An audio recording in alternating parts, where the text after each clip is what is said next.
we'll just give it 30 more seconds or so.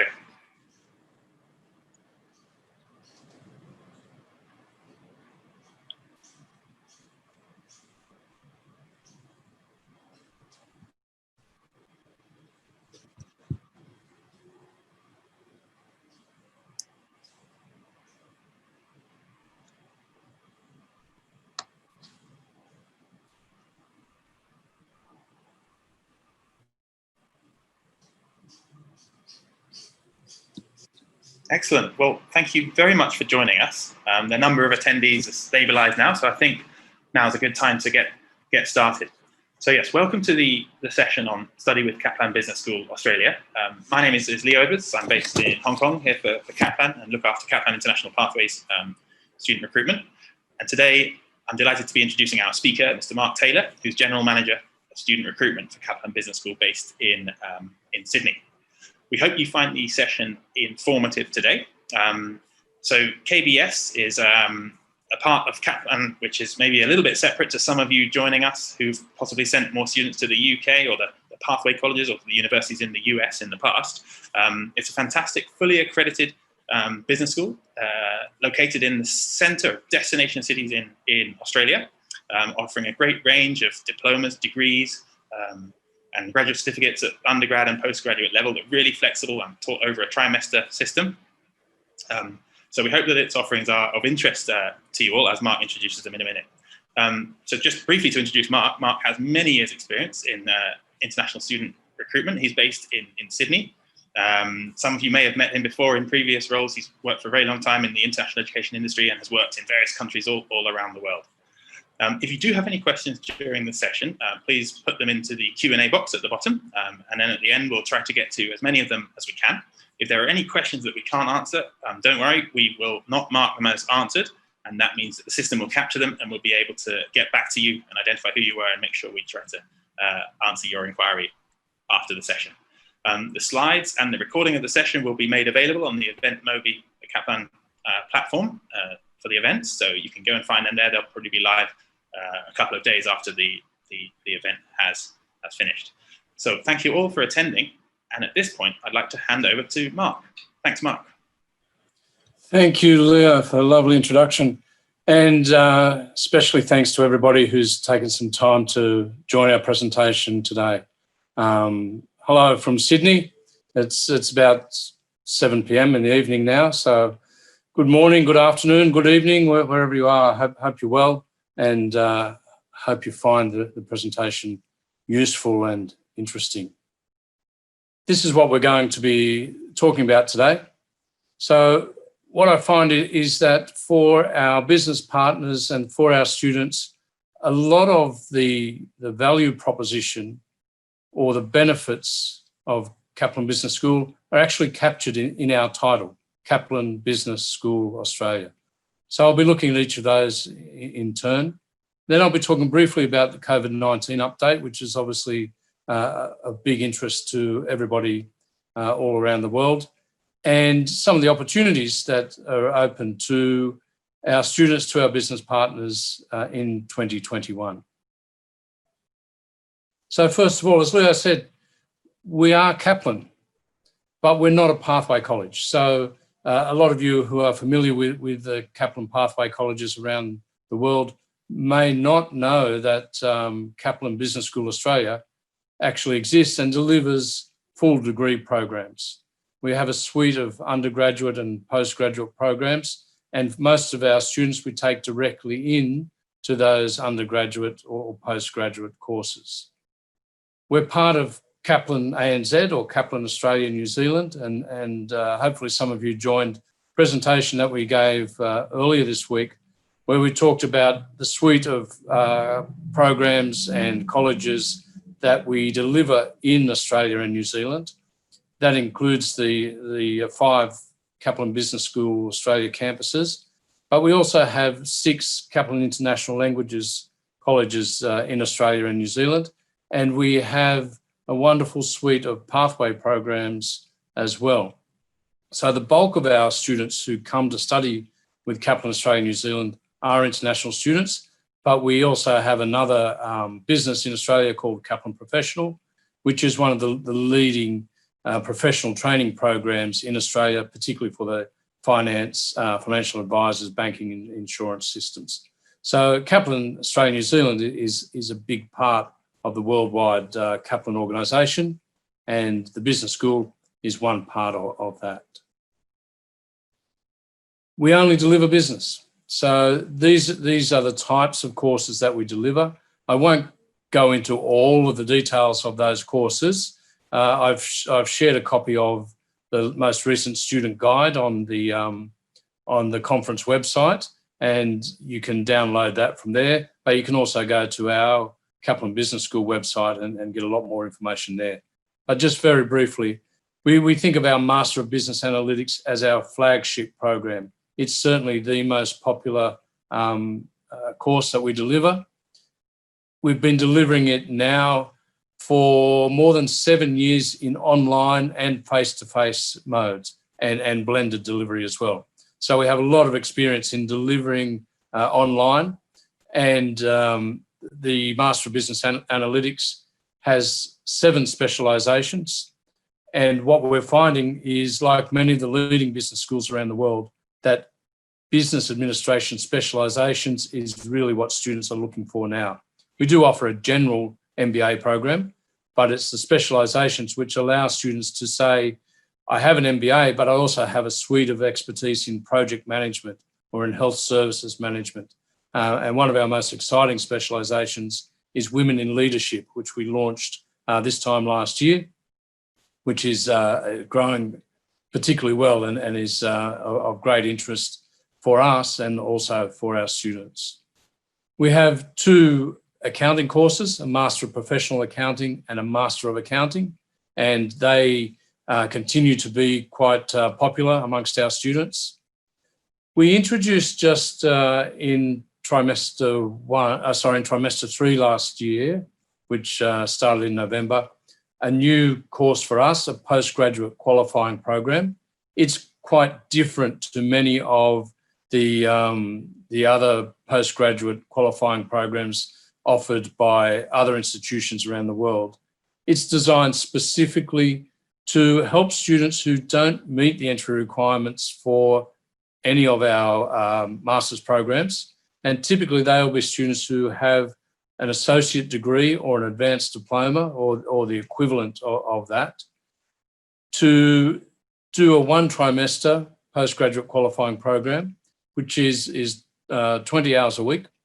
And from that, students who are successful are then guaranteed entry into our graduate certificate in either business analytics, business administration, or accounting.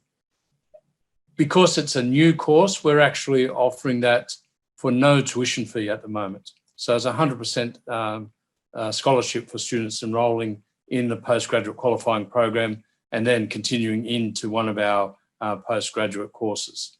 So we're quite confident that's going to continue to be popular, and it's one that we're starting to see a lot of interest in. And then we do offer undergraduate level as well, 5 Bachelor of Businesses. So they're 5 distinct degree courses, each of which is registered separately by the Australian regulator. And we have a Diploma of Business, which can allow a pathway into the Bachelor of Business for students who don't quite meet the academic entry requirements for those. And again, those Bachelor of Business, 4 of those are specialisations in areas like marketing, business management, and we also have a general Bachelor of Business. So we're able to cater to a wide suite of interests for our students. We are a school, and so this is one of the interesting differentiators for Kaplan Business School Australia. Many students in Australia study a postgraduate or an undergraduate business degree at a university, and because they're at a university, they'll find that often their lecturers, their tutors are heavily engaged in research, heavily engaged in a whole suite of other activities other than teaching. But because we are a specialist business school, our focus is on teaching and learning. So everything we do is focused entirely on the successful outcomes and the learning experience of our students. We're relatively small. We don't have a whole, we're not encumbered by the bureaucracy of lots of other large providers. We're responsive, we're innovative, and we're able to, in particular, respond to feedback from our students, from our business partners, and are constantly refreshing the way we do things, particularly the student experience. And we find that students really appreciate that they would get feedback from the students at the end of each trimester, and we're able to implement changes resulting from that feedback. Many of our academics come from the business community, so they are not just full-time academics, they will have roles within businesses. And so they're able to provide our students with real-world education, able to really hone in on what's happening in the business environment right at the moment. And one of the really interesting innovations that we have started delivering just from this year is what we're calling a lifetime of learning. And with this, we believe we're probably the first provider in Australia to be able to say to any of our alumni that they are most welcome to come back and sit in on any of our classes at any time, free of charge. So if they have, for example, an MBA in project management, which they may have finished 5 years, 10 years ago, and they're feeling, well, their skills are perhaps a little bit rusty, a little bit out of date, they're most welcome to come back and do any of the subjects which they have previously done, but get the up-to-date version of it, get what's really happening in the real world as part of that experience. And there's benefits of that for the other students in the class. We're able to compare that with their experience, and we're able to get feedback from the alumni. And we think this is something that our alumni are really going to appreciate, and it's going to help build this community of learning. And that's something which is available to our alumni for the rest of their lives. And then finally, Australia. So as Leo said, we have campuses in 5 capital cities in Australia. The newest of those is in Perth, Western Australia, which we opened just this year and started delivering courses in July. And again, it's something that we're very, very proud of. We got government approval to offer this, open the campus in about January of last year, this time last year. And then lo and behold, of course, the pandemic hit. And we really were tossing up, should we or should we not open the campus? Are we going to get students during these difficult times? But we did, we opened it, and it's been outstandingly successful. We'll now start our 4th intake in March at Perth. We're only delivering postgraduate programs, but we're finding that there's a lot of interest for students wanting to study in Perth, partly because of generous post-study work rights that I'll talk about later, but also because there are very few independent higher education providers in Western Australia. Those of you who work closely with Australian providers will know about the national regulator TEQSA, which regulates all higher education providers, whether they're universities or independent providers.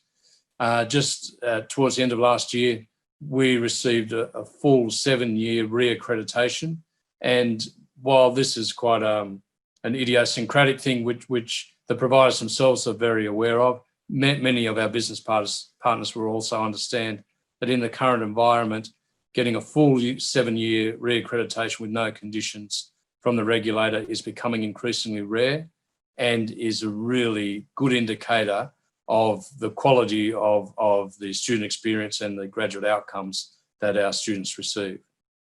And then the other interesting thing, particular to Australia, is what's called our evidence risk rating. So every provider in Australia has this risk rating, which is determined by the Department of Home Affairs or the immigration authorities.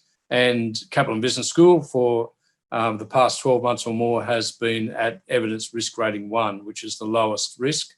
And what that means is that it makes the process more streamlined for students who are applying for visas wishing to come to Australia.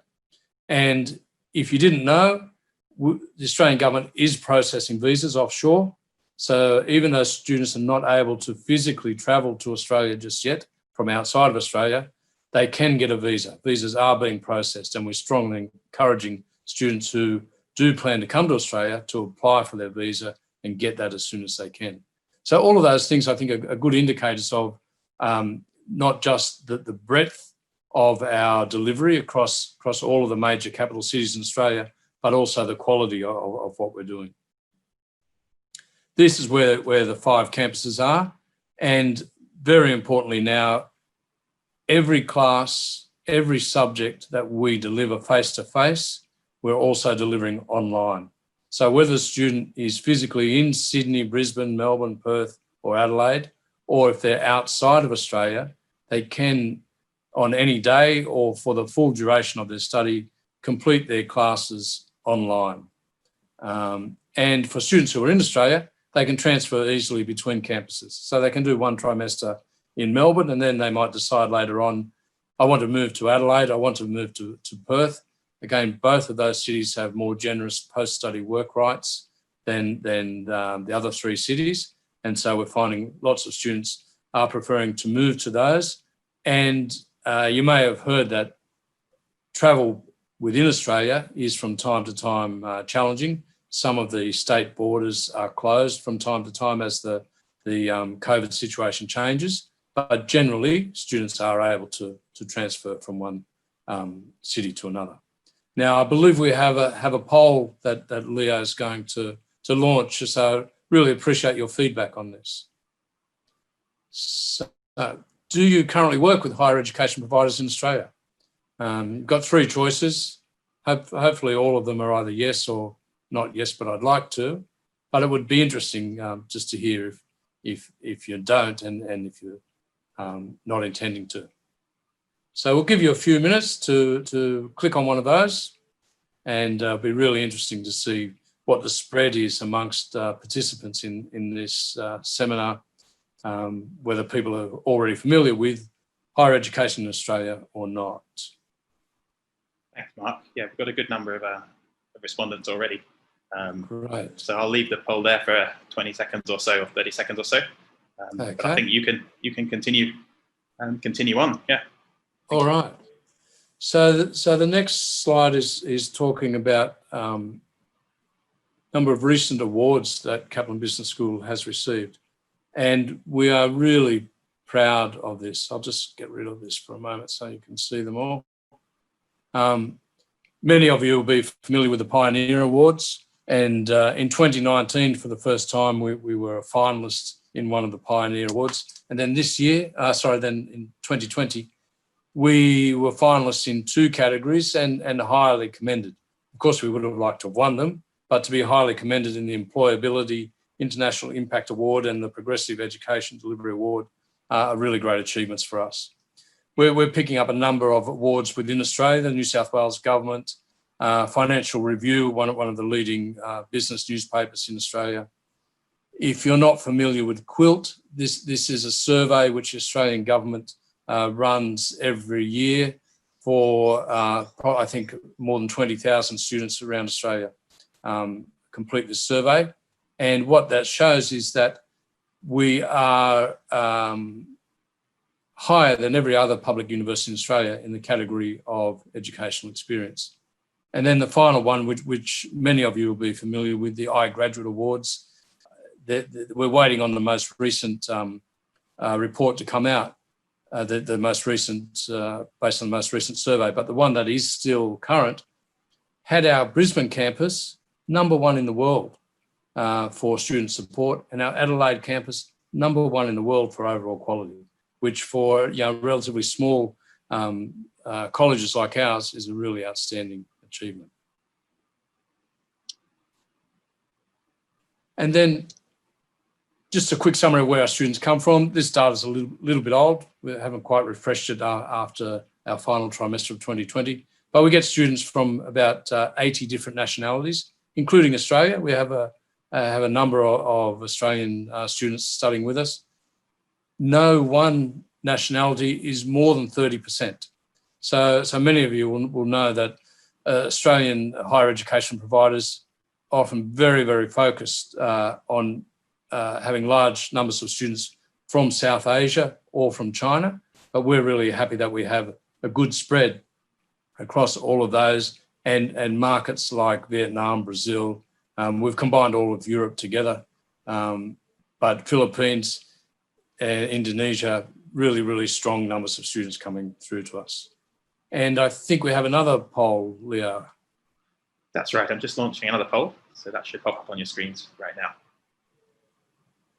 And this is one, just being a little bit selfish. I'm really keen to know, do you currently work with Kaplan Business School Australia? And if you don't, then would you like to? So that will give again another really interesting reflection of who's involved in this presentation right now. Thanks. Yeah, we'll leave that on there for another minute or so to give you all the chance to send back your answers. Thank you. Great. Thanks, Leo. As I said, the students are able to study at any of those 5 campuses, but they're also able to study online. And we did a really fast and good job of moving to online delivery. When the pandemic hit, borders started to close in February. Our intake, which commenced in March 2020, we moved completely online, and for all of our subjects, all of our courses.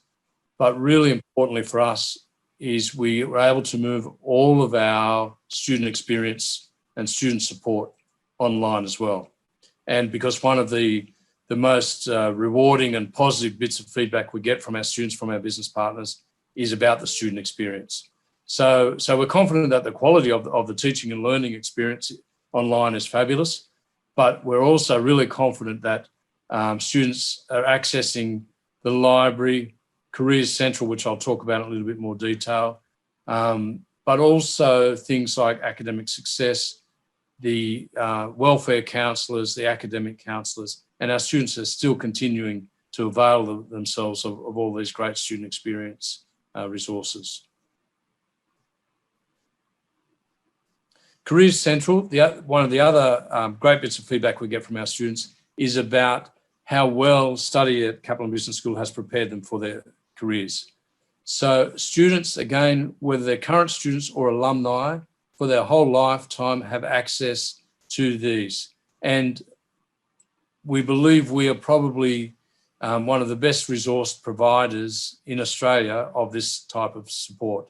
So in all of our campuses, we have dedicated careers advisors who provide all of these services that have listed there. And as a result of that, we find that that our students get very good jobs at the end of their study. The Commonwealth, the Australian government surveys show that they get approximately 20% higher starting salaries than the sector average. We have an outstanding academic internship program, and really good to know is that 1 in 3 of our students who do an internship are offered full-time ongoing employment with their intern provider. They're so happy with the internship experience. All right, so I just want to focus quickly on COVID update. So when we prepared this presentation about a week ago, we had 16 new cases in Australia. Today, we had 0 new cases of COVID-19 in Australia, locally acquired. We have a few from returning travellers, people are coming back to Australia, but absolutely 0 new cases, which is something that we're very proud of. Frustratingly, it's come about because international borders remain closed. So students are not able to travel to Australia, but they can do their online study. And our economy is growing. So employment figures released just today show that for the 2nd month in a row, the unemployment rate has fallen. And it's just so important for our students who want to get part-time work, who want to get work experience as part of their education.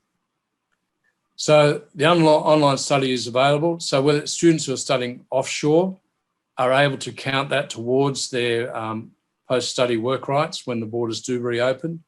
We have what we think is an industry-leading financial support package for new students. In 2021, we committed to no increase in our tuition fees. and we have a great suite of scholarships. Interestingly, two of the scholarships are, we have a 50% scholarship for anybody who is a frontline healthcare worker. They're able to do our MBA in health services management with a 50% discount. And we also offer for staff of any of our contracted agents a 50% scholarship for any of our courses. So just to wrap up, we've got 4 intakes, including what we call Trimester 2 Accelerated, which is a new intake started for us in November last year, and in September. We'll be repeating again this year. The new postgraduate qualifying program we talked about. We can package with Kaplan International Languages, and students can do that online, whether they're in Australia or outside of Australia, and a suite of scholarships available. All of our student recruitment staff are engaged. We didn't lose any staff because of COVID, and we have them right throughout the country, as well as Delhi and Shanghai. We have a dedicated admissions team, 2-day turnaround. We are looking to expand our agent network, and we can accept applications under a referral agent model. Hopefully that's sparked a bit of interest and a few questions. Thanks very much, Mark.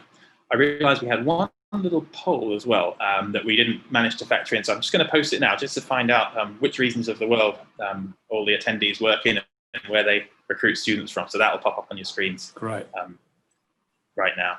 So in the meantime, do put any questions that you may have in the Q&A and we'll get to them. But we have a question already for you, Mark, which was a question from somebody who's asking that they currently work with Kaplan in the UK. So how can they work with Kaplan in Australia to refer students as an agent? So how do we start working with Kaplan in Australia? I mean, and that also links into another question. Does it need a separate contract or a separate arrangements? Yeah, that's really encouraging. Many of you will be familiar with the referral agent model that some of our competitors have, where we can accept applications from an agent even if you don't have a contract with Kaplan Business School. We're very pleased to accept those, and of course, we'll look after that agent and that student in the way we would with any other. But it's a relatively fast-track process for an agent that does have a contract with any other of our Kaplan businesses around the world to quickly get a contract with Kaplan Business School Australia. So it's a relatively streamlined process, and you contact me directly or go through our website to do that. Thanks very much, Mark. A question's just arrived, which is, tell us something more about the scholarship scheme. So you mentioned you had the certain 50% scholarships. So in addition to those big scholarships, what other types of scholarships are available at KBS?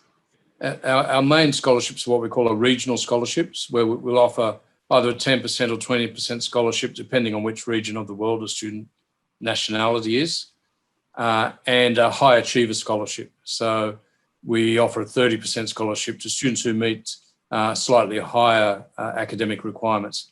And in the past, I've been with Kaplan Business School about 3 years. We weren't getting a lot of applicants for our high achiever scholarship 3 years ago, but really encouraging now to see we're getting applications from students who are coming from top 50, top 100 ranked universities in the world saying, hey, I now want to come and study with Kaplan Business School. And so we're really keen to get those students, and we're offering a 30% discount to those students. And then we have a few other quirky ones that are specific to Australia. We're education partners for one of the leading football teams in Australia. We offer scholarships for those players. We offer scholarships for businesses who work with Kaplan Professional. But all of those, the information on all of those is on our website. So you can go and get all of that information. Thanks, Mark. The next question is, in order to contact you directly about setting up agent relations, is there an email address that you would be able to share in the chat box or after this? Good question. I should have put that in the presentation, but I can read it out to you now. It's simply mark.taylor@kbs.edu.au. And we'll make sure that gets posted up on the website. But if you Google Kaplan Business School Australia or use another search engine, you'll find my contacts and all of the student recruitment team are there on a page called Agent Resources. Thanks, Mark. So that's mark.taylor@kbs.edu.au. Is that correct? That's it. Yeah. Perfect. I'll pop that in the chat box now so anyone can. Great. Thank you. And very, very pleased to get as many emails as you'd like to send. Excellent. Thanks. We've got another question that's just come through, which is, what are the English language requirements for KBS for the degree and, well, for the programs, for the most popular, for the main programs? Just for the sake of brevity, I'll just refer to IELTS, but the usual IELTS equivalency. So for our bachelor's program, it's 5.5 IELTS. For our master's program, it's 6 IELTS. So it's similar to most other Australian providers. Thanks very much. An agent has asked, do you have open house programs to get new students in? We don't, and I guess it's a good suggestion as well as a question. While the pandemic's on, of course, we wouldn't be doing something like that, but we haven't run them traditionally, partly because it's very difficult for us to cut through all the promotion that big universities do around that time of the year when new semesters are starting. We did try it 1 or 2 times, but we just don't have the promotional budget to be able to compete with what the big universities are doing at that time. But we find that we have a really high rate of conversion of students who do come into campus and want to have a look at it, and students and agents are most welcome at any time. Thanks, Mark. Another question is just in terms of general entry requirements, what are they? So, for example, for a master's degree, is there a GPA requirement in general from a bachelor's degree? And for a bachelor's degree, what's the sort of high school requirement? Yeah, good question. So for master's degrees, it's typically just a bachelor's degree. It varies a little bit from some countries.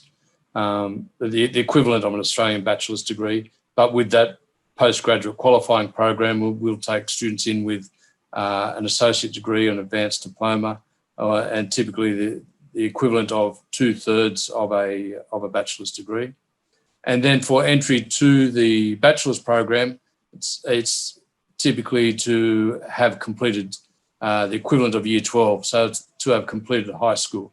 We do have what's called an ATAR, Australian Tertiary Admissions Rank score of 55, but we haven't told anybody about this yet at all, but we will soon be removing that because we're finding it's not a reliable indicator of a student's performance.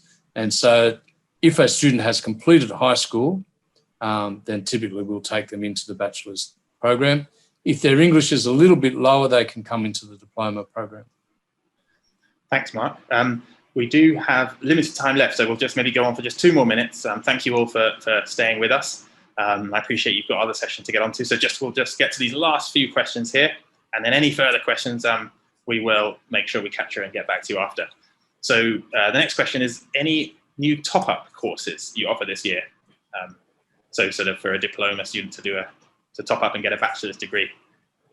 Any new ones, or just in general, any offerings in that area? There aren't any new ones, but we do have quite a streamlined RPL, recognition of prior learning. So a student coming in who has completed a diploma or has partly finished a degree, we'll recognise that up to 50% of course credits into the degree. So, and we're finding that a lot of students, partly for financial reasons, but also because they're unhappy with the quality of online delivery at some of our competitors, are saying after 1 year or 2 years study with one of our competitors that they prefer to come and study with us. So we're able to facilitate that transition fairly easily. Thanks, Mark. And then an attendee has also mentioned, talking about open house, that it was sort of the idea, could it be online open house? It could be like a demo class or a tour online. So yeah, thank you for that. We will think about that and possibly incorporate that, liaise with our marketing. And also the same attendees asked us, how long does it take to get student visas at the moment? I guess it does depend on different processing centres and so on and so forth. Mark, do you have any insight on that? From India, for example, and that's a focus for us, and because we have a staff member in Delhi, it's currently taking less than 2 days. It's just express processing. Now, that doesn't mean everybody, but students who are submitting a new application now are getting their visa processed within 2 days. We're finding some may have applied 6 months ago and are still waiting. And it's not as fast in every other market, as Leo said, but it is very, very, very efficient at the moment. Thanks, Mark. And the final question, how long does the MBA program take and the BBA program as well? Yeah, okay. So typically it's 6 trimesters for the MBA. Students can fast track that a little bit, or they can take a little bit longer if they wish. So 6 trimesters is 2 calendar years. The Bachelor of Business is 3 calendar years typically, or 9 trimesters. Thank you. Oh, yes, there is one final one. Do you need proof of evidence of finances when applying for the visa, which I suppose depends on your risk assessment levels and so on? Perhaps isn't our sort of place to advise formally on this, but I think you do, don't you, Mark, if you come from certain countries? Yeah, and it will depend on the country. But because Kaplan Business School is evidence risk rating 1, it's a relatively small number of countries where every student provides it. And we, recognising that, we're now allowing many of our business partners to do that that part of our GTE process for us. So our agents will assess the financial capacity of students, but yeah, the Home Affairs can ask any student, but it's relatively few countries that are insisting on it now. Thank you very much, Mark. That's great.